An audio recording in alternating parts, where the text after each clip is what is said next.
Doc, let us know. I mean, because this is a new term for us here on the Health Club, interventional radiology. What's the difference between interventional radiology and what we know as normal radiology? Thank you, Benny. So the field of medicine is constantly changing. So the landscape is always changing from one to the other. About 50 years ago, we had CT scans, MRIs, X-rays, and we were using this for diagnosing various kinds of diseases. Right. And this is what we call radiology. Now, 20 years ago, there's a new era, a new thing happening, and that is interventional radiology, where we use this same imaging modalities to now treat diseases using very minimally invasive access points. Okay, so are we talking about things like keyhole surgery, lasers, that kind of... Exactly, you can compare it in that. All right, so I mean, in regards to the comparison to normal surgery then, what's the difference? Size?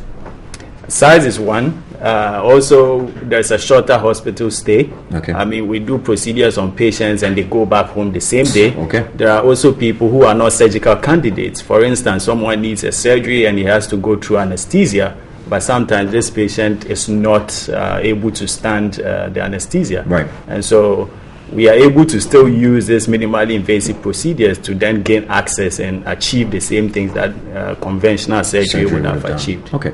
Give us a few examples of some of these ailments or illnesses that interventional radiology could help with. The list will be endless. However, some of the common conditions that these days we treat, we are able to do fibroids. Within 3 days, patients go back to work. Wow. We are able to open up blocked fallopian tubes, so that some people who have infertility can now have some hope. Wow. We are also able to put in certain stents into the body when there are some blockages, and we also treat certain cancers like liver cancers. It gets to a point where surgery is no longer an option.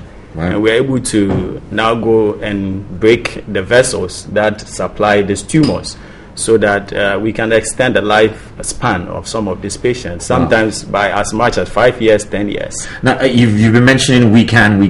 Now, where do you work at the moment? Kolebu Teaching Hospital? And you have this equipment there and you're able to do these We have surgeries. some of these equipments, and these procedures I'm talking to you about, we do them on a daily basis. Wow. Yes. Okay. Now, here's a question that most people are going to come up with almost immediately when they realize that these are being done not only just in Ghana but at Kolebu. Is it available on the NHIS? No, unfortunately, Right. not yet. Okay, so when somebody's going to do this kind of interventional radiology, what kind of budget should they have in order to be able to take this treatment? That is difficult to say, because there are, like I mentioned to you, there are a range of conditions that we treat, and each one will come at a different fee. What would be like the minimum fee for? I'm sorry, I can't put a figure to the minimum fee at this stage. Yeah. All right. Now, we've spoken, and this term has been thrown about quite a lot today, interventional radiology. You are an interventional radiologist. How many people have your specific qualifications here in this country? In this country right now, we have about 40 radiologists who can also do some basic interventions. But when you talk about full-blown interventional radiology, I'm currently the only one in the country. Wow. And so I am training somebody also very fast. Okay. And you, like you said, medicine is evolving. So you would have had to take extra courses, do more studying than the average radiologist. Yes, exactly. How long it's taken me 15 years to be an interventional radiologist. Sorry, if you don't mind me asking. From medical school. How old are you now? I'm 36. You're 36. 15 years. Wow. Okay, so it was a decision from when you finished university, going into med school, that this is what you wanted to do. Well, it's always been my decision to be a doctor, but I found interventional radiology by accident, because then I was doing my elective program at the Thomas Jefferson University in Pennsylvania, and I saw people practicing interventional radiology, and I'm like, wow, this is nice. I really want to have this knowledge back home in Ghana. And since then, I have spent my life trying to achieve that dream. All right, well, you've done it. Well done. So what are some of the, now that you're here and you're practicing it, I can only assume that there are challenges. One major challenge that the whole country has is power. But obviously in the hospital setting, it could be equipment, it could be staffing. You said you're training somebody at the moment. So what are some of the challenges that you go through in your... The challenges are enormous, but I'll enumerate on a few of them. First of all, the equipment we're even using now is not a full-blown kind of equipment we would like to have. Right.